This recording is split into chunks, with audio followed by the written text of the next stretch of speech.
Hello.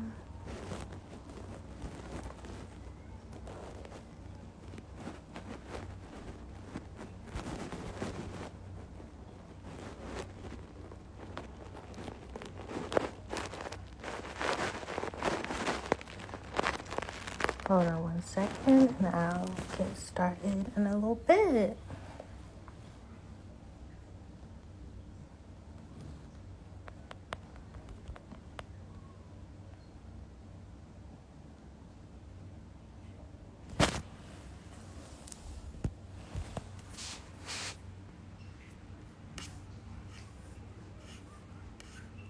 How are y'all doing?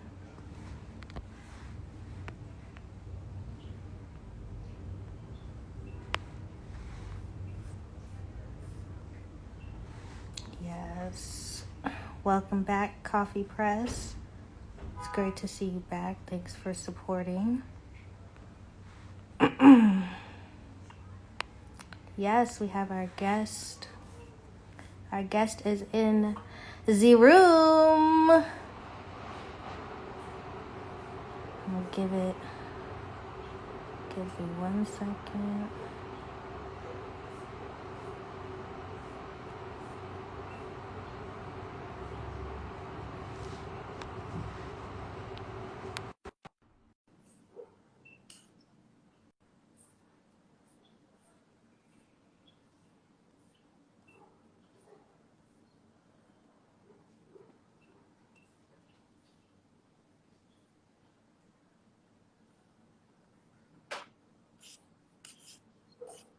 What's going on?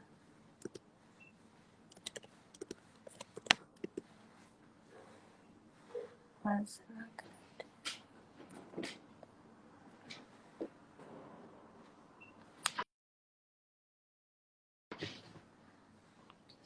Out here just living. Yeah, I feel that. Glad to be alive.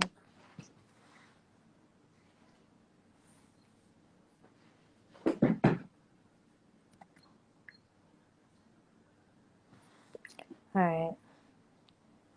Let's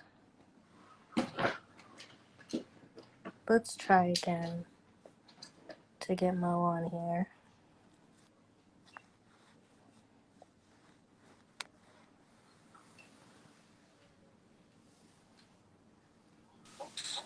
Okay. Okay. Yes. How are you? I'm good. How are you? I'm great. Looking good. You're looking amazing. I'm loving the colors. It's already giving me so much. What does your shirt say? It says Women Unite in French. Yes. Yeah. You said what? What does that mean to you? Well, it means that we just together, all women, trans women, femmes, people who don't even really want to call themselves women, but align themselves with like feminine energy. We're just out here thriving together, being inclusive, that sort of thing. Yeah. I'm so glad to have you here on Women Wednesdays because that's how I view Women Wednesdays. It's not just for, I identify as like a cisgendered woman, so it's just not just for me and Black women who look like me. Other Black women who don't look like me, and other women of color and women in general who want to come to the table and talk and Period. really just express themselves, talk about sexual health and mental health in general. Mm-hmm. Before we begin, I just wanted to share a quick disclaimer. The views and the opinions expressed by the guest speakers and I on this Whitman-Walker Health Instagram Live are those of our guest speakers and do not necessarily reflect the official policies, beliefs, stances, or positions of Whitman-Walker Health. Any commentary provided by the speakers are of their opinion and are not intended to malign anyone or anything on the basis of race, color, religion, sex, marital status, sexual orientation, gender identity or expression, English language proficiency, national origin, age, disability, veteran status, or any other status protected by law. Period. Period. That out of the way. Tell us a little bit about yourself and what pleasure is and what pleasure activism is to you. Mm, mm. Okay. Hi, everybody. Excuse me. My name is Morgan. I also go by Mo, so you can call me either or. I am a creator and a curator and a conjurer based here in DC. I am the former director of poetry programming at Words, Beats, and Life. And basically, my work amplifies and explores the intersections between pleasure, healing, magic, and culture. Um, and yeah, so I guess, what did you ask me? What pleasure activism is? Yeah. Okay. Well, I simply define pleasure activism as exploring, amplifying, and prioritizing the need to feel good and to do good. So when we say pleasure, it's not just about like sexual pleasure, or even like about romantic relationships at all, but just like feeling good and how can we feel good, and like do those ways in which we feel good inspire us to also do good. So that's pleasure activism to me. So, in what ways do you practice it, like for yourself?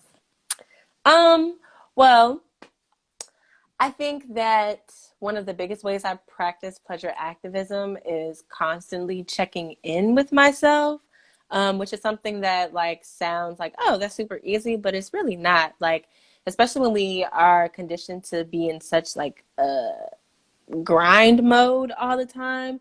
Like we power through things and like we just barrel through things, and we don't really stop and take a moment to like really assess how we're feeling. And so one of the ways that I practice pleasure activism in my like daily life is just stopping and asking myself, how do I feel? How does this thing that I'm doing make me feel? Like, does it make me feel good? Okay, if so, like, how can I incorporate or honor this type of energy in the rest of my day? Or if I'm with a certain person, like, how does this person make me feel? So yeah, I think that's how I practice, like, would just plainly put it in my everyday practice. So, how does Hey, coffee press. Sorry, I want to say that, hi right. um, how does that play a role prioritizing pleasure? How does that play a role in your romantic relationships, and your friendships and other relationships in general? Mm. Um, I guess I'll speak for myself and the current romantic relationship I'm in. I think, again, it's that like constant like need to check in with myself and like just asking myself, do these things make me feel good? And it's so interesting. It's so interesting because my partner actually said something the other day about like really assessing how people make them feel. So like, does this person make me feel energized, or does this person make me feel creative, or does this person make me feel inspired? And so I've been trying to incorporate that into my daily practice as well. And like that's kind of how it shows up for me, at least in my personal close relationships.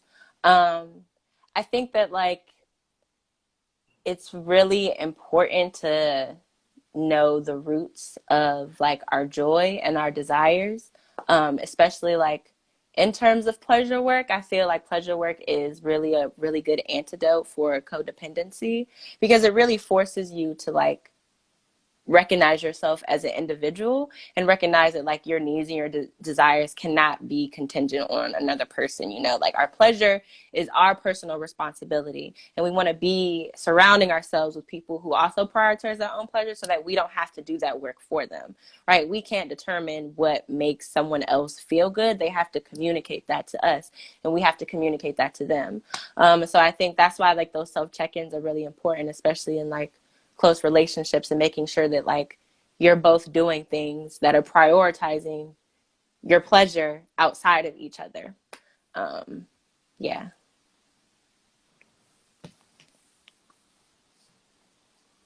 How do you prioritize pleasure? Did you ask me something? It kind of froze. No, my phone was about to die, so it just the little Oh, note. yeah. But we good, we good, we good. Okay. But How do I prioritize pleasure? Hey, sorry, that's Carmen. I feel like I'm just learning to prioritize pleasure and joy. Not that I necessarily create space for it, but I wasn't intentional about it. So now that I'm being more intentional about it, it has brought me back to really singing and just singing like randomly because everybody says if they could sing, they would sing all the time. And I'm one of those people who can sing and I would love to sing all the time, but if I was really just singing all the time and everybody was looking at me, yeah, it would be weird. It'd be awkward. It's like, but now I just do it. Like I just did that now, and that brought me so much joy. Like to just Yes. do something that I usually hold back on, you know? Mm. So letting myself free from like my own um fears, my fears and the walls that I put up for myself before I even Mm. do something. So really just letting myself go Mm. and be, It's interesting. What'd you say? and be me. um, Period. And it's really interesting that you say fear because I think I've been thinking about this a lot, especially in this past year of my life about fear. And I have this theory that the root of fear is desire. And that's why I think that like inner child work is also really important when it comes to pleasure work as well. They're very tied together. Um, because right, like our first fear is like fear of safety. Like when we're pulled out of the womb and like the only safe place that we've ever known, that first moment we are like scared. We are full of fear because we want to go back to a safe place. And so like one of the very first excuse me, desires that we have is to feel safe and to feel like home in our bodies, right? And in our surroundings. And so that's why I think it's so important to really like when we talk about pleasure work to talk about healing the inner child and Mm-hmm. reparenting our inner child, and releasing those fears and making sure that everything that we're doing is an extension of like our desire to feel safe. Like you felt safe enough to just sing right now because period. You know what I mean? Like, and that brought you so much joy. And that's so important. So it's interesting that you say fear because that's like the root of our desire is to just be free of fear, and to feel safe. So, period. Always spitting gems. I'm always learning. So tell us a little bit about your GoFundMe, just a little bit before we move on with these questions, because your work with pleasure activism and just like cater, you're a curriculum builder, you're a project manager, you're a poet, you're a writer, like you're an editor, you're everything, and also my personal friend. How do you balance it all? I know you're looking for support from your community right now. Tell us about what you really need and how we can support you in your pleasure activism so that you can really do this work, and then we can continue on with these questions. Thank you. I appreciate you. Thank you for seeing me and all the many things that I do, even when I do not see myself. Um, yeah, so I have this GoFundMe because I'm trying to start a school where I can facilitate dialogue and empower people to do this work themselves. I believe in providing the community with the resources that we already are abundant in.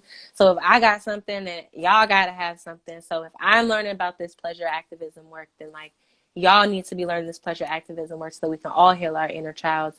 So I have this GoFundMe to help me start this school, and I'm doing that all specifically through tarot, which is my other thing that I do that we didn't talk about, but I am a tarot reader and budding astrologer, so I incorporate tarot into all of my healing practice and oracle cards.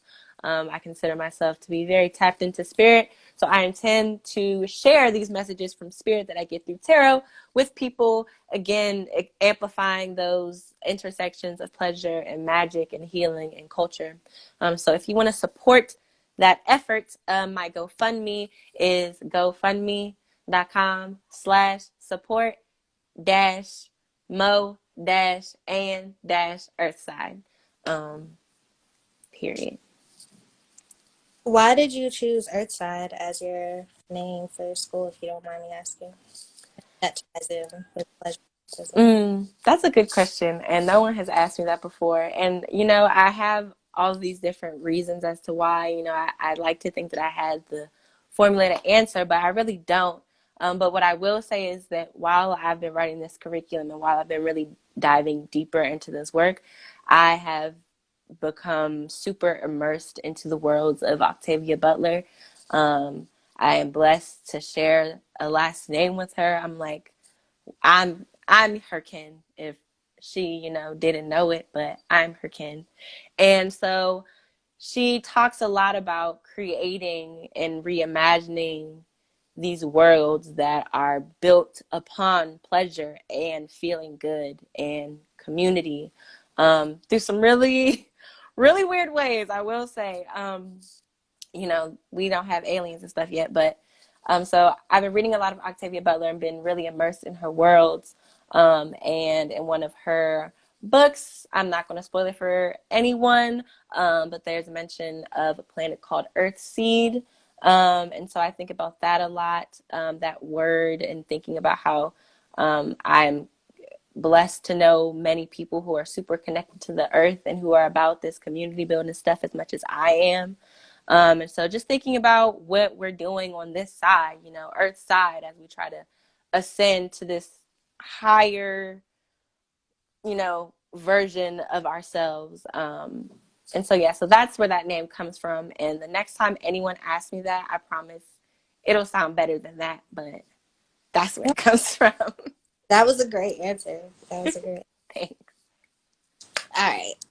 I've been throwing a lot of questions at you. How does prioritizing pleasure benefit those who are like sexual activity? Because at the end of the day, we're here to talk about like sexual pleasure and all things that encompass that. You know, Mm-hmm. and sexual can like yourself, like you're saying yourself and how you're feeling and where you are and how you prioritize your own pleasure and your own joy plays a large part in how you interact with people, sexually, romantically, and all of that. So, what do you say to those who feel like I can't prioritize pleasure because I don't have a partner to engage in pleasure with? Mm-hmm. Well, I would say to that person that we need to maybe circle back to how we are defining pleasure. And again, why are we associating it with something or someone outside of ourselves? Again, it's reminding ourselves that we are capable of making ourselves feel good. Like we have the tools to do that. And we have the tools because we know how to communicate. We know our boundaries. We're advocating for ourselves. We're saying no, we're saying yes, that sort of thing. But outside of sexual relationships, pleasure again is what makes you feel good, period. And so I would say to the person who's abstaining from sex, like committing yourself to a daily practice of exploring the very simple ask of what makes you feel good, what makes your hands feel good, what makes your back feel good, what makes your heart feel good, what makes your face feel good, what makes your neck feel good, what makes you feel good about your body, what makes you feel good about your smile, what makes you feel good about your hands, that sort of thing. And really incorporating those things or exploring those things outside of a sexualized context. And when you can do that, it becomes so empowering and rewarding, knowing that you can and feel safe, like, and it also feels good in your body. Like it's a holy thing to know that you're getting this like genuinely from yourself and that it's not sexualized, it's not romanticized, it's not even an idea, it is like what it is. And so that's what I would say. I would also say, and I know this from personal experience, pleasure work and incorporating a daily practice of asking yourself what makes you feel good is very like good for if you struggle with body dysmorphia, or if you have struggled with an eating disorder. I would highly recommend like doing some intentional pleasure work and asking yourself those questions. Yeah. Thank you. I was gonna ask you if you had any advice for people trying to get pleasure activism, but that was great advice. Do you have anything else that you would like to share about? Are there any books that you would recommend people to read? Mm-hmm. Mm-hmm. Well, the first thing I would say to anyone who's trying to get into pleasure activism or inner child work is to journal, journal, journal. You and all yourselves will thank you. It's important that we archive the moments that make us feel good and the moments that don't make us feel good. And so I would say definitely to journal, journal, journal. Also, the first thing you should read, even before you start journaling, so you have something to noodle on, is Audre Lorde's essay from, I believe, like 1978, Uses of the Erotic. The Erotic as Power. There's an Audre Lorde essay for everything, first of all, but but specifically for pleasure work and pleasure activism, I would recommend starting with that essay. And also, so I would also recommend a book, and I will say the author of this book is involved in some very critical conversations about cancel culture and accountability after harm. So take that how you will before you decide to go and purchase this book. But the first, now not the first thing I read, because I read Audre Lorde first, but one of the things I read that was more intentionally about pleasure activism was the book Pleasure Activism by Adrienne Marie Brown. Period. And then, of course, myself, like I said, I love to be a resource. So I'm also accessible. I'm open to facilitating workshops, having dialogues, all that good stuff. Yeah. Thank you so much for joining us today. Mm-hmm. Um, everybody follow at Mo Studies, MOSTUDYS. Click the link in the bio. And, and if you can't, it's okay. Just share it. Thank you, Coffee Press. I appreciate you. Yes. Thank you all so much. Yes, I see all my friends here. I love y'all so much. Whitman-Walker for the space and the platform. If you all have questions about sexual health, mental health, or our services, please visit our website. Our numbers are all on there. See you all again next Wednesday for Women Wednesdays. Bye. Bye.